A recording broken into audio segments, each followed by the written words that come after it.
Welcome. This is MoneyHeart, where we explore the emotional side of money. I'm Camille Diaz, and today we're discussing For the Love of Money. My guest is Dave Burlin. He's a veteran entrepreneur, a speaker, coaching consultant, and an ambassador for Bunker Labs in Las Vegas. Dave, welcome to MoneyHeart. Hey, thanks for having me on the show. I don't really have a clear memory of my first encounter with money. It was just kind of a thing that showed up at some point. Maybe my mom started giving me allowance or something kind of along those lines. When we talked, your first memory of money was really super clear, and it's not the same as one that anyone's ever shared with me before. Would you be willing to share it here? Yeah, I would. It's a very clear and distinct memory, and it's been in the last couple of years that I understand that this memory is part of the reason why I've had such a block and a challenge around money for most of my adult life. It goes all the way back to, can't remember the exact age. I just know that it was around 5 or 6, whatever age you are, right there in that kindergarten era. I remember because where I lived, so it was that kindergarten era. And I remember this very early memory. And my mom, she had just all this money sort of fanned out. I couldn't tell you how much it was. It was probably a couple $1,000s. And this was like 1985, right? 1984, 85, somewhere in that. So a couple $1,000s is pretty good stack of cash these days. Right. And I don't know what it was, but there was just something wrong about it. Everything that was around it, all the energy, everything in that moment, there was just something fundamentally wrong. And, at 4 years old, 5 years old, I would learn what that was over time, again, into my adult life, even into my 30s. And it's something I still consistently think about. In fact, I just drove right by that house whenever I was back in Oklahoma recently, just to kind of set with that. And I realize now that it was because of my mom's gambling addiction. And that's what the wrong energy around money was. And I could only tell you there's a million stories of things that I've had to sort of process over the last several years. Mm-hmm. But yeah, that's the earliest memory that I have of it. Wow. That's a really different memory, I think, from what most people think of, if they even have a clear memory of their first interaction with money. Yeah. How did that early experience and her gambling addiction affect your relationship with money? How did that play out later on? Yeah, well, I can somewhat sort of skip to the end. Ultimately, that ended the way a lot of addiction ends, and it ends with suffering and loss of life. So my mom committed suicide, and it was in my adult life. And the way that it affected money is very similar to most people. The way that they grow up in any sort of addiction household, there's communication that is wrong. There's broken promises. There's all kinds of things that do affect people in the household. It was, for the longest time, it was just me and my mom. So I think I always had associated a lot of things back to money, because it was always that pursuit of money. It wasn't like the pursuit of the next high or the next drink or anything like that. It always fell back to money.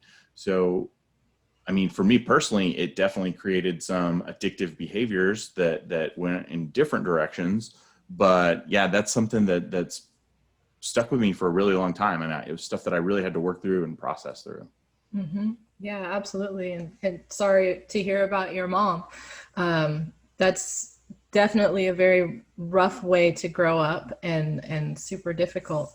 I know when we first talked, you pointed out something that I found really interesting having to do with this issue is, if you grow up around someone who's addicted to, say, alcohol, and you don't want to be that way, you can avoid those types of situations when you become an adult. You say, okay, well, I'm not going to go to bars and I'm not going to hang out with people that drink a lot and that sort of a thing. Money is not really something you can just completely avoid in your adult life unless you have enough of it that you can hire somebody to completely manage your money entirely for the whole rest of your life. That's pretty unlikely. Yeah. You still have to have money in your life. You've got to, you got to buy food, you got to pay your rent or have a house or clothing, all of this stuff, which means you need to have a job and get paychecks. So how have you reconciled those two? What sort of steps did you take? I'm guessing in the beginning it wasn't smooth.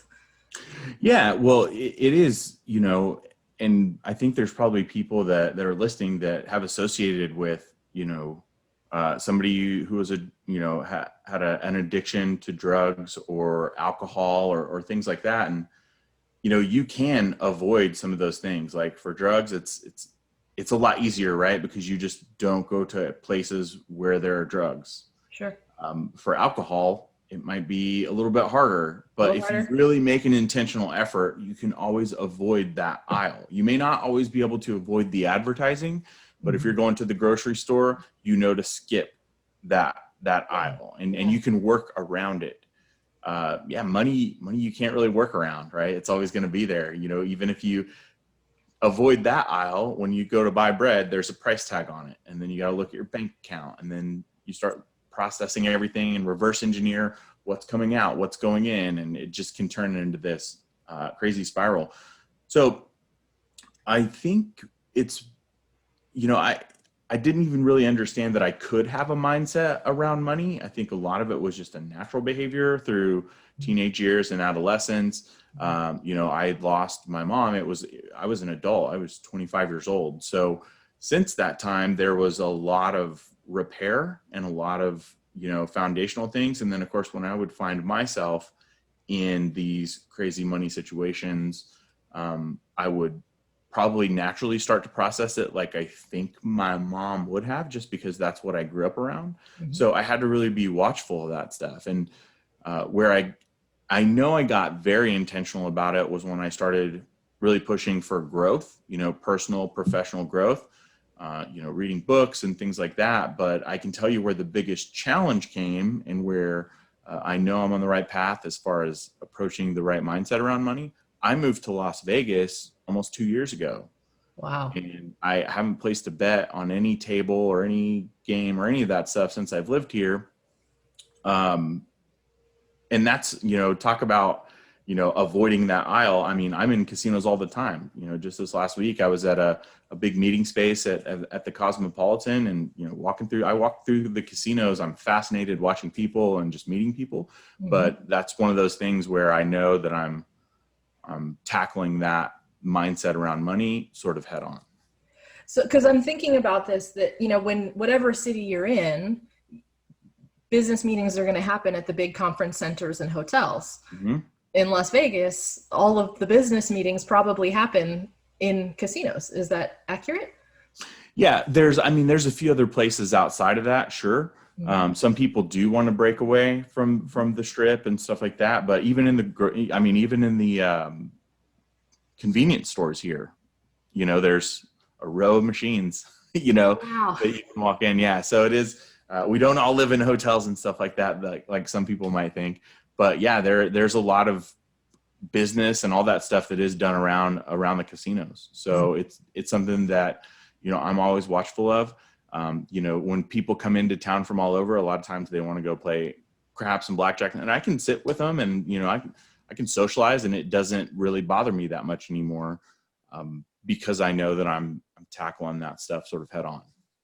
That sounds like a really big, I want to say leap or step from maybe where you started out. How did you get yourself to that point? What turned it around? What changed it? Or were you always just, I'm not going down that same road? Well, I can't say that I wasn't always going down that same road. The behaviors and stuff that I learned maybe led towards some different paths of addiction, in my younger days. Hmm. But no, I just realized that I think there's two parts. One is the personal and professional growth that I started taking on, and there's one huge book that made a big step. The You're a Badass at Making Money by Jen Sincero, and I Yeah. think I recommended that one to you at one You point. did But recommend that book to me, and I read it because you recommended it. I don't always get to every book that every person recommends, but you said you have to read this book, and I was like, all right. And you're like, no, you have to read this book. I'm like, okay, well, if he's that adamant about it, I guess I have to read this book. So I read it and loved it. Just completely, I started teaching it at my Wine, Women, and Wealth class like the next month. I yeah, was like, everybody has to read this book. So yeah. if you haven't read You Are a Badass at Making Money by Jen Sincero, it's really cool. Really cool. Well, yeah, so she was definitely a big voice for me, and I do the audiobook. So I drove around just kind of riding shotgun with Jen, and I actually met her when she was on her tour. It's been a couple years back, but I even took my gigantic boombox, and she like took a picture with it and signed the back and stuff. So Oh, that's all. She that was signed like your a big, box? yeah, she signed the back. It rubbed off, so that was I messed up on that. I should have like sealed it or something, but Right. I'll track her down again. There you go. But no, it was that one brought the most clarity, right? There's a lot of money books out there that talk about here's how to do it. And I tried to listen to the Tony Robbins one. It was like 10 hours or something. And his Oh, Money voice just, Master the Game. yeah, his voice is just like hypnotizing. And I was just like, It's a really long book and there's a lot of yeah, technical stuff in there. Excellent information, but it is yeah. hard to get It's through. very much a how. Yeah. And I really Yeah. loved her book because it was very much the why. And then it really did tackle some deep seated stuff. And that's where I started to see how far my relationship with money went back. So it was a very powerful book for me. But another place that, even since we'd talked, I've been thinking about this conversation and, where it could go. And I was like, oh, another one is my son. How do I teach my son about money? And I already know this. I'm not going to get it perfect. And Right. that's a really hard thing for me to say because I'm a perfectionist. I'm not going to get it perfect. I'm not going to get it right. The only thing I can do is I know that I can do better than what I was taught. And hopefully it'll start to break that cycle. People talk about the generational thing, Hmm. and, generationally, like my family, like they didn't talk about things. They kept secrets sometimes. And it was just, out of pride or whatever. It doesn't really matter. What matters is the result. And then I interpreted the world in this way. Hmm. So how do I break that cycle with my son? So the You're a Badass at Making Money is a really good book, but the other powerful book that I've been reading and how these all kind of work together is Breaking the Habit of Being Yourself. Joe Dispenza. Yeah, how to Yeah. lose your mind and build a new one. So it's, even though that's more of a general thing, and then I got the really heavy money conscious one with You're a Badass at Making Money, and then my son is kind of this, for lack of a better term, he's kind of this sociology experiment in the middle of all of it. And I'm trying to teach him, the right practices for money. Like he's about to turn 16. Yeah. He doesn't really know the world as far as how it works now, especially with quarantine and COVID. In his Sure. mind, he's just going to go get a job at, Baskin Robbins or something. I'm like, all the people my age are taking your jobs because it's what's left. And so Right. that's a little bit of a rough lesson for him. Yeah. But, I've given him the book and I've encouraged him to read it. I can't make him read it, but I've incentivized him into reading it, and he either will or he won't. Yeah. But I pay him to do stuff like edit my podcast and things like that. And he could raise his hand at any time. He doesn't have to wait for permission to go get money from somebody else. So I'm trying to teach him, a few of those little things about money and wrap his head and heart around money as well. Yeah. I love that because that generational thing is such a big deal. That's where we really make the difference, is if we can change the people that are coming after us. I've been doing the exact same thing with my kids of, okay, I work in the financial world and I see so many people who come to me and they're struggling. and they're like, I have debt, or I don't know how to save. And part of that is because they didn't get the example. Money was the thing that the parents talked about after the kids went to bed, or you guys have to go play outside right now because we have to deal with the bills. And the kids didn't know anything that was going on. It was just like a private topic that you're not allowed to discuss in front of people. So really making that difference of, and that's kind of the whole point of the show is it's okay to talk about money and whatever is going on with it. And so we can change that next generation and have them feel like this is something that I can talk about. And I love that you're paying your son to do work. I do the same thing for my kids as well. They help with the show actually, and I do pay them for their time. And I think it's teaching them really great lessons because we're making them pay for their other things that they have to do. So if they need new shoes, they have to buy their shoes, like stuff like that. So they're learning they've got a budget and they need to plan how much they need for what and how much is lunches at school because this is how much I'm earning. It is just turning out to be the coolest thing. Yeah. To really make them, okay, here's how you be a grown-up. Yep. Yeah. Yeah. And I think working with him, it's interesting because, I know, and whenever I said I'm not going to get it perfect and I may not even get it right, unfortunately, I didn't, I guess, wake up until much later in my adult life. I mean, he grew up as a baby through the most difficult transition for me, through that. So it's like, I'm sure that I've already left a perception, or I hope it hasn't been like a scar, but I'm sure there's already memories that he has, like, he's got his first memories of money, and it's probably me being angry and frustrated around bills or money or things like that. So I may not be able to break the early memories, but I can definitely create the right ones early enough that, I know he definitely won't grow up with the same energy. It is a little bit diluted, but still there's, there's only the hope that for his children, he's in a much better space and they see a clear path. Yeah, I think and I love that you point that out because none of us are going to get it perfect. It's just the way it is. We do the very best we can.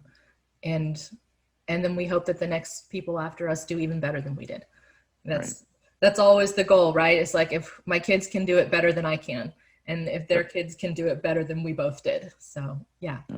And it's good to think about being okay with, I'm not going to get this perfect, but I'm going to do my very best. Yeah. I love that. How have things changed for you now that you've made this mindset shift? We know you can go hang out in casinos and not need to place a bet and not worry about money and things like that. What else has changed for you? Yeah. So the fun part, and this is actually really interesting.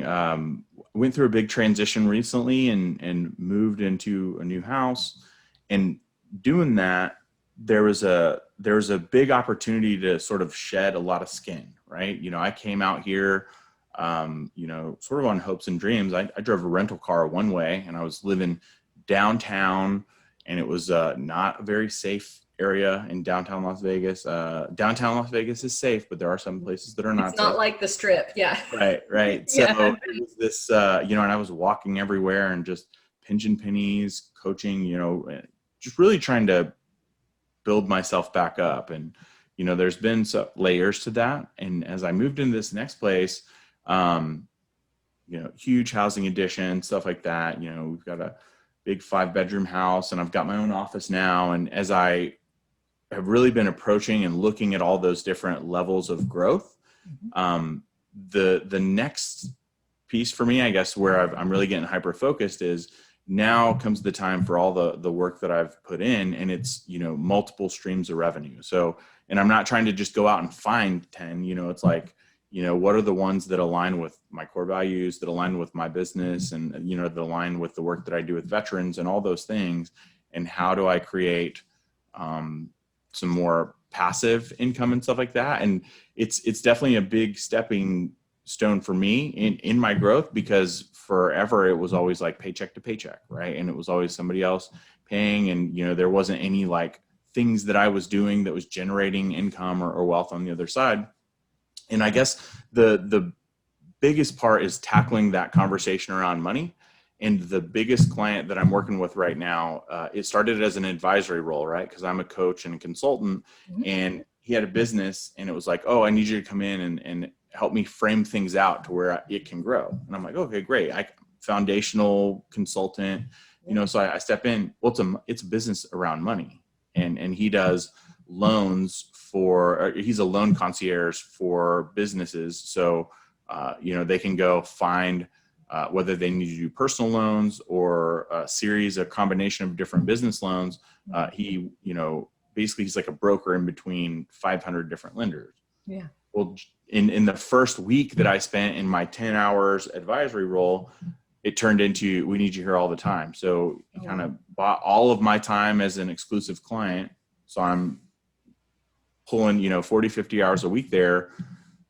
But as the mission and all that stuff has changed, and we've got different parts of his business going, one of the interesting parts is we've just came back to the conversation around credit. He started out in the credit business, repair business. And if you can imagine, because of my bad energy around, I just never dealt with a lot of things. So there's some pretty rocky stuff. My credit report's a mess, right? There's, some charge-offs on there, all kinds of stuff. Well, now working with him and where that kind of professional relationship is turned, I'm contractor, but I'm COO and director of sales. And he's got 2 or 3 companies that are all right around money.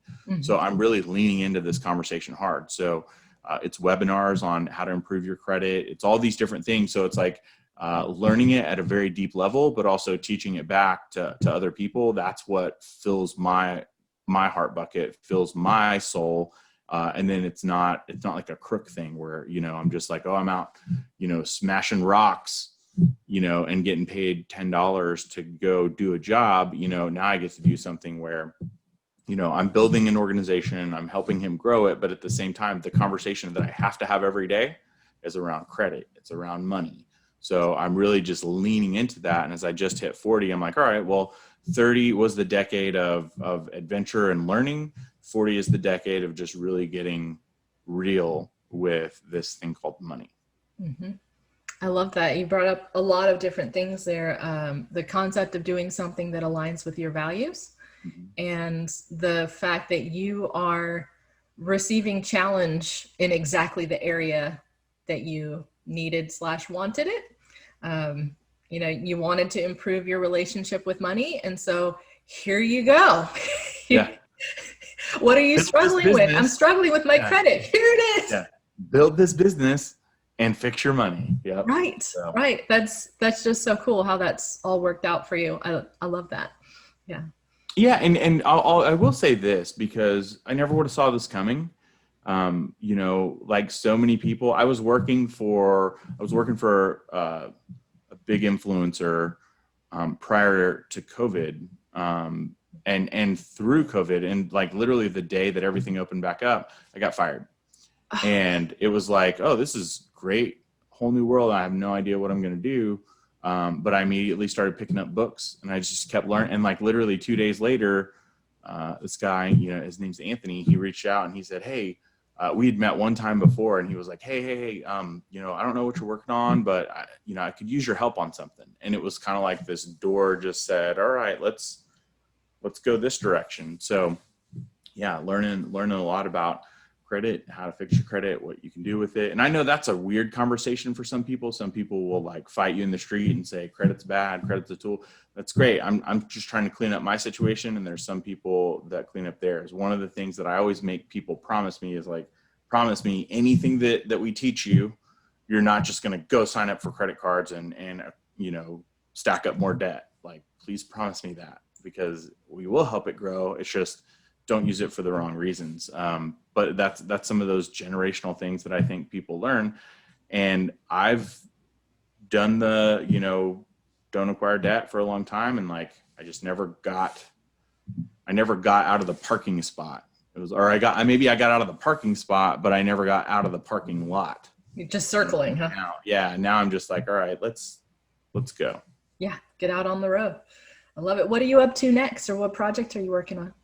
Yeah, so that's the biggest one, and then I'm always looking for ways that I can align again what I've been doing and what the next thing is. So now, whenever I combine this whole credit talk and money talk and coaching and the sort of that tribe that we're building around that, it's really an opportunity for me to pull back everything that I've been working on, right? As an ambassador for Bunker Labs, as you mentioned in the beginning, that's a nonprofit organization that's in like 40, 50 cities across the country. And it's a veteran organization, but so different from a lot of other veteran organizations. We help veterans start and grow businesses. So I'm a coach and consultant for that. So I'm helping veterans get started, on their dreams and their spouses. But also I've been doing the talk for the last couple of years around why networking and building better relationships. And yes, those are people relationships, but sometimes it's building a better relationship with money too. But because I've been working on, that talk and connecting with people all over the United States, the goal is how do I align all those together? So I'm not trying to go out and do more things. It's with the core things that I've been working on and focused on for a while. How do we, bring those together? So it's kind of this just supernova of growth, connection, and making money. I love it. Thank you, Dave. This has been really fun. I appreciate you taking the time to hang out with me. Yeah, thank you. This has been great. Yeah. If you'd like to get in touch with Dave, you can do so through his website, davemeansbusiness.com. He also has his own podcast, which is titled Dave Means Business, and he's available on pretty much all the social media platforms at Dave Burlin. Thank you as well to all our listeners and viewers. I'm your host, Camille Diaz. This show is sponsored by Serenity Financial, a Five Rings financial agency specializing in financial education, living benefits, and guaranteed lifetime income. Be sure to follow MoneyHeart on social media at MoneyHeart Show and on our website, moneyheartshow.com. Dave, do you want to share today's money mantra? Yes. I love my relationship with money. Perfect. Thank you.